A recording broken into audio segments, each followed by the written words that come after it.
बापू नंदाचौर वाले आपकी सदा ही जय। लुबा के बिहारी लाल की जय। सत्संग है मान सरोवर, सुखों की खान बंदे। सत्संग से ही मिलते हैं सचमुच भगवान बंदे। सत्संग है मान सरोवर, सुखों की खान बंदे। सत्संग से ही मिलते हैं सचमुच भगवान बंदे। सत्संग से होकर जाता है मंजिल का रास्ता, मंजिल का रास्ता। इस मंजिल के राही को जग से क्या वास्ता, जग से क्या वास्ता। सत्संग है बहती गंगा, कर ले स्नान बंदे। सत्संग से ही मिलते हैं सचमुच भगवान बंदे। सत्संग है मान सरोवर, सत्संग है सच्चा सौदा, सच्चा व्यापार है, सच्चा व्यापार है। इस मंजिल की राही का सत्संग आधार है, सत्संग आधार है। संतों की यही है वाणी, यही फरमान बंदे। सत्संग से ही मिलते हैं सचमुच भगवान बंदे। सत्संग है मान सरोवर, सत्संग है काशी काबा, सत्संग कैलाश है, सत्संग कैलाश है। सत्संग का फूल है श्रद्धा और फल विश्वास है, बंदे फल विश्वास है। गुरुदेव की यही है वाणी, यही फरमान बंदे। सत्संग से ही मिलते हैं सचमुच भगवान बंदे। सत्संग है मान सरोवर, सत्संग तो सत्संग तो बैकुंठ से बढ़कर सुखदाई है, बढ़कर सुखदाई है। जिसने भी मंजिल पाई है सत्संग से ही पाई है, सत्संग से ही पाई है। सत्संग है शबरी मीरा, सत्संग है शबरी मीरा। नरसिंह की जान बंदे, सत्संग से ही मिलते हैं सचमुच भगवान बंदे। सत्संग है मान सरोवर, सुखों की खान बंदे। सत्संग से ही मिलते हैं सचमुच भगवान बंदे। सत्संग से ही मिलते हैं सचमुच भगवान बंदे। सतगुरु महाराज की जय, बाके बिहारी लाल की जय। प्यारी साथ संगत जी, चलिए गीता पाठ श्रवण करते हैं। वसुदेव सुतं देवं कंस चाणूरमर्दनं देवकी परमा नंदं कृष्ण वंदे जगद्गुरुं कृष्ण वंदे जगद्गुरुं। जगद्गुरु। ओम श्री परमात्मने नमः। श्रीमद् भगवत गीता अथ दशमोऽध्यायः। प्यारी सात संगत जी, हम 10वें अध्याय का श्रवण कर रहे हैं।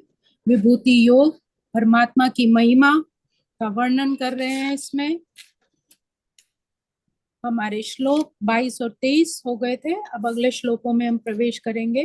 पिछले श्लोकों से थोड़ा सा सारांश। पिछले श्लोक में प्रभु ने अपने मुखारबिंद से अर्जुन को उपदेश दिया कि हे अर्जुन, मैं समस्त जीवों के हृदय में स्थित परमात्मा हूँ।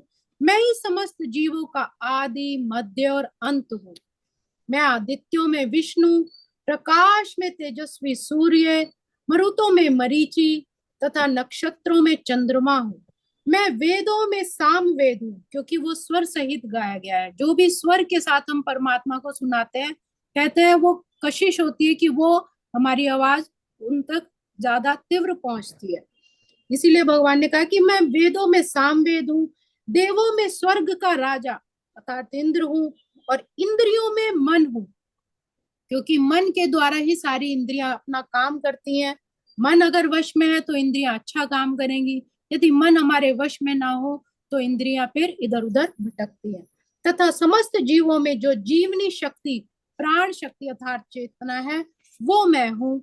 मैं समस्त रुद्रों में शिव हूँ अर्थात कल्याणकारी, कल्याण करने वाले, दुखों को हरने वाले मैं शिव हूँ। यक्ष राक्षसों में संपत्ति का देवता कुबेर हूँ अर्थात कुबेर कहने का है जो परमात्मा ने जो धन संपदा दी उसको परमार्थ के कार्य में लगाने वाला कुबेर भी मैं हूँ। वसुओं में अग्नि अर्थात जितनी भी ऋतुएं हैं, जितनी भी पंच तत्व है, धरती सूर्य आकाश पानी, उन सब में अग्नि समान जो तेज है वो मैं हूँ। और समस्त पर्वतों में मेरु हूँ। इस तरह भगवान ने शुरू में ही पहले कहा था कि मेरी महिमा तो अनंत है अर्जुन, लेकिन फिर भी मैं तुम्हें संक्षिप्त में बताता हूँ। ये भगवान उसी तरह अर्जुन को बता रहे हैं जैसे हम छोटी क्लास में जब एबीसी हमें जब सिखाई जाती है तो उसमें लेटर की पहचान करते हैं कि A for apple, B for bird, C for, इस तरह सिखाते हैं कैट, डी फॉर डॉग। तो इस तरह हमें चित्र, बड़े बड़े चित्रों से हमारे समझाया जाता है कि हमें वो शब्द याद हो जाए। उसी तरह परमात्मा भी यहाँ अर्जुन को जो अध्यात्म का ज्ञान दे रहे हैं तो वो बता रहे हैं कि परमात्मा तत्व कहाँ कहाँ में किस किस चीज में विराजमान है। तो इसलिए उनको साकार में जो रूप है परमात्मा की उपस्थिति उसके बारे में यहाँ बता रहे हैं। अब अगला श्लोक, श्लोक क्रमांक 24 और 25 को हम श्रवण करेंगे। पुरोधसांच मुखिं माम विद्धिं पार्थ बृहस्पतिं सेनानीनामहं स्कंदः सरसामस्मि सागर। इस श्लोक में प्रभु अपने मुखारविंद से कह रहे हैं कि जो संसार के संपूर्ण पुरोहितों में विद्या बुद्धि में जो सर्वश्रेष्ठ है, जितने भी देवी देवता हैं उन सब के गुरु जो सर्वश्रेष्ठ हैं वो कौन है? बृहस्पति। तो कुल पुरोहितों में जो सबसे श्रेष्ठ है बृहस्पति, वो मैं हूँ। सेनानी माहम स्कंद, जो शंकर जी और गौरा जी के जो पुत्र हैं, जिनके 6 मुख हैं, 12 हाथ हैं, ये देवताओं के सबसे श्रेष्ठ सेनापति माने जाते हैं क्योंकि इन्होंने कितने ही राक्षसों का वध किया था। इसीलिए, और हम देखते हैं कि दक्षिण भारत में उनके बहुत बड़े बड़े मंदिर भी स्थापित है, जिन्हें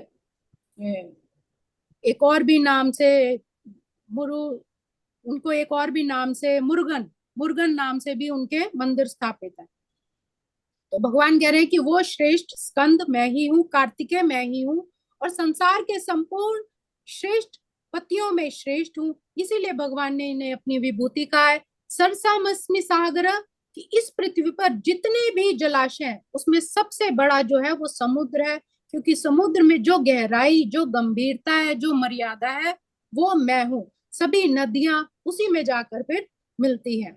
यहाँ पर इन विभूतियों की जो भी अलौकिकता दिखाई देती है, भगवान कहते हैं वो मुझसे ही आई है। अर्थात जो इन सभी चीजों में जो तत्व विराजमान है वो हमें उस परम पिता की याद दिलाता है। अगला श्लोक, श्लोक क्रमांक 25।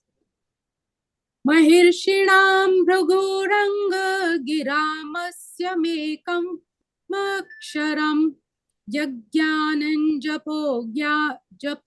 जप यज्ञोस्मि स्थावराणां हिमालयः। इस श्लोक में प्रभु कह रहे हैं कि जितने भी ब्रह्मा जी के जो भी पुत्र हुए जो सृष्टि के विकास के लिए, उसमें भृगु सबसे श्रेष्ठ थे। तो जो बड़े ही भक्त और ज्ञानी तेजस्वी हुए, तो उन सब में महर्षियों में भृगु मैं हूँ।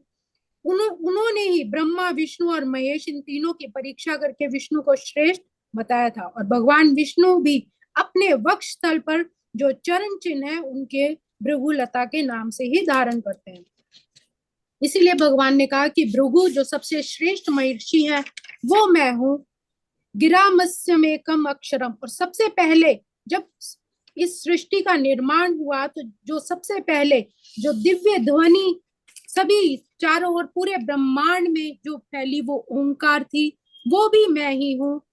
स्त्री वर्णाम हिमालय, स्थिर रहने वाले जितने भी पर्वत हैं उन सब में हिमालय जो तपस्या का स्थल है वो सबसे महत्वपूर्ण है, पवित्र है और सबका अधिपति भी है। गंगा जमुना जितनी भी पवित्र नदियां हैं वो सभी हिमालय से ही निकलती हैं और भगवत प्राप्ति के लिए हिमालय स्थल बहुत ही सहायक है।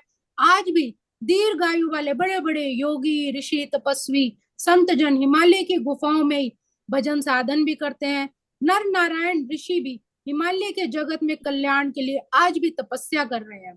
तो हिमालय, उसी हिमालय के पास जो कैलाश पर्वत है वहां पर शिव शंकर का स्वयं का वास भी है।